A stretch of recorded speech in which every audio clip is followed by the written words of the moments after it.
super excited about tonight, everybody. Thanks for being on the call. I am Jacques Grimaudo, I'm my Chrysanthia.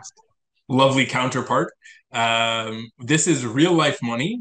We're just engaging in a super upbeat, fun, exciting conversation about life, about real estate, about family, about money, about investing, about wine, about just two, I think, fun people that enjoy spending time professionally together, want to get together and have a fun conversation. So And we can spend hours talking about our respective professions. So why not share our hours of talking about our respective professions with viewers at home? there you go. So Mhm. absolutely. Without further ado, Chris, do you want to tell us a little? Well, tell me a little bit more about yourself, who you are, where you came from, your background. Well, in a nutshell, I am from Chateauguay, which is on the South Shore of Montreal. I lived there for 16 years, then I moved to Montreal. Um, my first career was in linguistics, and so in the past I was a translator, I was a project manager, I worked in a software development company in the aviation field, a little bit different from real estate. But once I had my two kids, I was looking for another business opportunity. I was looking to not work, when my kids needed me. So I really wanted to be able to make my own schedule, and I've always been attracted to business and some kind of way that I can make things work for myself. And I had my dad who told me I have to be a real estate broker. And so I ended up signing up for the course the next day. I did my course, I passed my exam, I got started in the industry with my dad. I worked with him for a year and a half maybe, and then he suddenly retired, which was not the plan. But your But your dad was in the real I've estate known industry since for many years, I think, right? yeah, so my dad was a real estate broker for 12 years. Okay. So I got to enjoy his company and his all of his insight for at least a year before he decided to retire. And now he's traveling the world. His name is Walter Manuel. So God bless. that's me. I've been working since 2016. And so, what about you? Tell me more about Jack Urbano. Oh gosh, where do I start? Well, in a nutshell, I guess like yourself, I I'm a financial advisor for first and foremost as a current career, but I don't think that's what defines me. I'm a father of four, husband. I grew up in a larger family, four kids as well. So family is also something that's really important to me, and I exposed myself to the world of finance from a young age, and had a natural, I guess, appreciation for it. But my life kind of changed path, I guess, when I started studying. I paid my way through school working for the SAQ, and in turn Oh, developed that's a right. You started in the SAQ. I forget. yeah. Yeah, That's right. I at 18, I was my job at the time. I didn't start working at 18. I had been working for many years prior, but I started at 18 I working at really the love SAQ. And yeah, I fell in love with wine. I discovered the world of wine, unbeknownst to me at the time what wine was, other than growing up in an Italian family and enjoying wine at the table, just more casually and more, I guess, out of family ritual. But really, dove into the world of wine, and paid my way through school working at the SAQ, and decided, once school was done, that I was gonna dive headfirst into wine, and basically take a completely different direction in my life, which it. I guess Wow. in turn turned out to be one of the best decisions of my life. Right. Looking back, obviously, and I spent the next basically 10 years in the world of wine. My first business was an importing company. I started a small importing company. We'll That's call so it a little wine boutique shop type of thing, and just had a lot of fun, and just enjoyed traveling, and building, and managing wine cellars for a group of restaurants for the better part of, like I said, almost 10 years. And I was doing well, but in parallel, life happened, and kids came along, and my love for finance was always there, still strong, and decided that I was going to take a different direction. And I think having having the life experience at that time that I had obviously acquired permitted me to have different conversations that I think Jack at 21, 22 was not in any position to have with individuals or families, and now I'm in a great spot. I provide a lot of guidance and advice from a financial perspective to a lot of different families. I'm a big believer of insurance, so I think insurance is much more of a specialty. But I also have a passion for real estate investing, and I think Right, which is why all we're of here. and that's yeah, exactly, that's why we're here. So I Yeah. guess when all of that kind of all my different passions and love for money and for family and for ultimately making sure that my clients are well surrounded all kind of boils down. It's created this perfect storm of me building this family office where we guide our clients. We are actively involved in their lives financially and personally, and just helping them build and make better financial decisions, But and for I'm really many proud of that. years too, right? Like because you have to follow families for their entire lives. There's a whole, you know, there, it's all about the relationship and bringing them from point A to an Yeah. eventual point B, and then point C when they're going to be retiring and needing the money that they've used, and then what to do with the rest of it when inevitably everybody passes away. Sorry. Yeah, no, I mean, absolutely. In an ideal world, that's how I position myself with working with my clients, is really building that relationship and getting to know people and their families first. And, obviously the money comes second, and it's just really making sure that we're essentially connecting the dots with where they are and where they want to be, from a personal perspective, and what their goals are, and just making sure that they're effectively and efficiently managing their money to be aligned with what they want to do. Right, And of course. that is, Because some people might not necessarily want to create a big life savings. They may just be okay with just, whatever it is, and they may want to stop working earlier or finance projects or, move on to their retirement project, which could occur at any age. I feel like real estate is practically my retirement, even though I work a lot harder in real estate than I ever did. yeah. But let me ask you, like, wine took up such a big part of your life for so many years. Like, how do you combine wine with your current life? Do you miss it? Yeah, wow, that's a good question. I guess, yeah, wine has obviously been a huge part of my life for so many years, and obviously still is. Obviously not professionally like it once was, but it's still first and foremost a passion. It's a hobby. It's something that I still get super excited about, regardless of what I'm opening and why I'm opening it, and I think more importantly, it's about the people that you're opening it with, that So make the what you're opening and why you're opening? Tell me more. What did you um, open? well, I mean, maybe just just to kind of like put it into context, like now wine is something that I get to enjoy very differently. Whereas before it was my business, it was my work, it was my raison d'être, Okay, right? okay, yeah, I spent we'll say Monday through Saturday talking about wine right. with clients, and I was very invested and very involved in the wine community in Montreal. And obviously, when you take a big step back and you re I guess redefine your professional career, wine has still always followed suit, but now it takes it's kind of taken a back seat in my life, in the sense that I don't have to talk about it from a business perspective. I don't have to talk about it work Right. related. It's pure passion, right? So Absolutely. I'm drinking for me, I'm drinking for what we're eating, I'm drinking for friends and family, I'm opening things that excite me, as opposed to trying to curate this immaculate wine list that not only has to appeal to a consumer but also has to generate substantial revenue for a business. So Mm-hmm. completely different mindsets.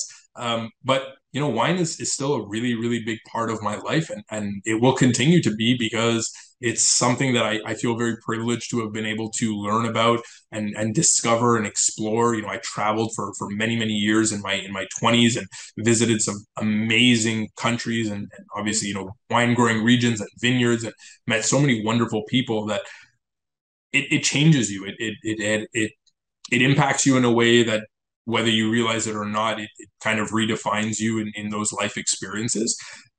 So I guess today, who am I drinking wine with? Well, today you're drinking wine with me. Tonight I'm drinking wine with you. Absolutely, absolutely. Cheers to that. Cheers to that. Cheers. But no, I drink wine. I don't want to say alone, but my wife, having been pregnant or nursing or raising young children for the better part of the last 8 years, was not always the Your partner, the best partner to have, I partner in suppose. wine, not the partner in crime. Correct.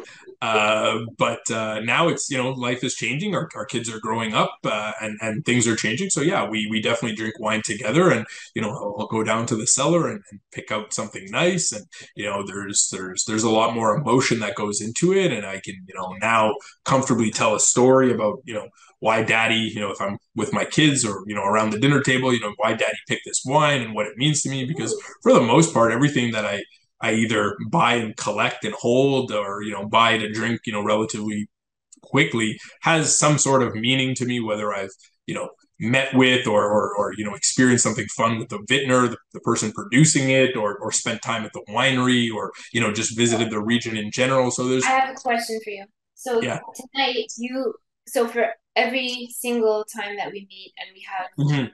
our conversations together, we're going to be Yeah. talking about money. We're going to be talking about life. We're going to be talking about investing and real estate. Yep. Um, we're also going to be opening a bottle of wine Yeah. in each of our respective homes that Jack has created a list for. And so today, um, he brought this for me. The next times I'm going to be ready with my own supply. Yeah. So tell Yeah. us. Okay, so I'm going to just approach this to my Yeah. camera, and so Okay. tell us what we're drinking. Oh no, Ooh. it's backward. No, Well, it's no, not to me. it's No, not no, it's good. No, it's good. It looks okay. great. Yeah. Perfect. For me, it's So backward when I'm looking we at it. are drinking la cuvée Les Deux Terres, so the two earths, we'll say, I suppose, from Domaine Thibault Liger-Belair. Mm-hmm. This is a red wine from Burgundy. 2019 is the vintage, but more specifically, this is a wine from a wine growing region that I love. So I am a big Burgundy fan. So Burgundy being a small wine growing region in France where they make some of the, I guess, purest, just smoothest, most elegant white and red wines that you can find. Bourgogne in Bourgogne, France. absolutely. Absolutely. And this happens to be a wine producer, Thibault Liger-Belair, that have a lot of respect for, who is very well known in the wine community, a really top tier wine producer. And this is a wine that he makes by crafting grapes that he grows in Burgundy, and in this case, Pinot Noir. But he blends it, which is, I guess, not typical in the region. He blends it with another wine type of grape, which is called Gamay, which is the grape varietal that we tend to see in Beaujolais. So Beaujolais is, I guess, typically known for like the Beaujolais Nouveaux, these really like ripe, easy drinking, fruit forward red wines. So Mm-hmm. he takes the Pinot Noir and the Gamay, and it's predominantly Gamay in this wine, and he blends them together. So you're kind of getting like the best of both worlds, right? Mm-hmm. And it makes this really vibrant, youthful, fresh red wine that you can drink, and it's kind of like dangerously good, I would say. Well, we've It's been like, we've been drinking it, so this yeah. is good. Well, I'll say your bottle has a better level than my bottle has because Well, mine it's only has, one person on my bottle. I have been sharing. I have been You sharing. have been sharing, which is the I right thing to do. I have not. which Not that is I would. I would, of course, share, but my husband doesn't like wine, so I get to share and enjoy my wine with you. And the best is that I get to have, you know, I get to get a lesson in wine. There So you what are go. What are we smelling? Wow. Well, I mean, this is just super ripe red fruit, a ton of, you know, plush cherries and strawberries and some raspberries. okay, I get that. Yeah. Yeah. I see what you mean by the plush red fruit. Okay. And the raspberries, yes. And strawberries are more delicate. Cherries for sure. France has a lot of cherries, I assume. I know that they have a lot of cherries as well. And Colors maybe too. just for like the viewers at home, it doesn't mean that there's actually like cherries, raspberries, and strawberries in the wine. It's just Right. that the wine reminds us of those different aromas, right? Um, Yeah, that's true. it does have kind of like a spicy undertone, so like a soft spice, not like a big black pepper, bold black pepper, but it I find it Right. does have like a spiciness to it, I almost like a actually sweet spice. a sweet spice, yeah. I found that when I first took my first sip, it felt like I was just so impressed. It was just, oh, like I was not expecting that. And there was maybe a little bit of pétillant. Is that possible? Like a little bit of pétillant. It I is, did yeah, get a little absolutely, bit, yeah. yeah. And It by the way, it is, smells much better now because when I first opened it did not smell very good. But then you showed me how to do that shaky thing, which I did, and now it smells delicious. It actually smells as yeah. good as it tastes now, for sure. It definitely this is the type of wine that if you have 20, 30 minutes prior to actually knowing that you're going to drink it, you open it, pour yourself a glass, set that glass off to the side, give the wine an opportunity to really breathe. And really what we mean by that is like just get oxygen into the wine. Hmm. So that shaky thing that you mentioned earlier was that I just told you, cork the bottle Hmm. tight, two hands, give it a little shake. It's not Hmm. elegant, not something that you Even would more want to than see a in a shake. resume I in shook a it. restaurant. I shook it proper, You did. You like very this. classy. Like you were making a martini, right? Um, Yeah, no, for sure. In it, like in a shaker. and there was a little bit of foam. You saw it, and then once Yeah, you there's set the bottle off to the side, up to here, but that dropped very, very quickly, and exactly. then yeah, it was And now delicious. the wine is much more aromatic. And really, what you're doing is you're releasing some of those molecules, the aromatic molecules from the wine, and just really getting them out there by mixing oxygen in there. So great little off the cuff trick. But in an ideal world, we would have decanters, and that's why there's an elegant process that usually is done, and a respect for the wine. Here we kind of cut corners a little bit, but the That's result is very good nonetheless. okay. So So let's that's talk about money and real estate. That's what we're here for. yeah. So we are here to talk about money and real estate. I mean, So what for does okay? Let's start at the beginning. yeah. What does a person have to do to get ready to invest in real estate? Because they don't come to me. They could come to me if they want to come to me, and then I Hmm. will redirect them and be like, okay, Yeah. you got to make sure that you get your money sorted because someone can say, oh, well, I would love to invest in real estate. And I'll say, okay, I would love to help you invest in real estate, but there are a few steps that need to occur beforehand. So Yeah. why don't you talk to us about those steps that have to happen?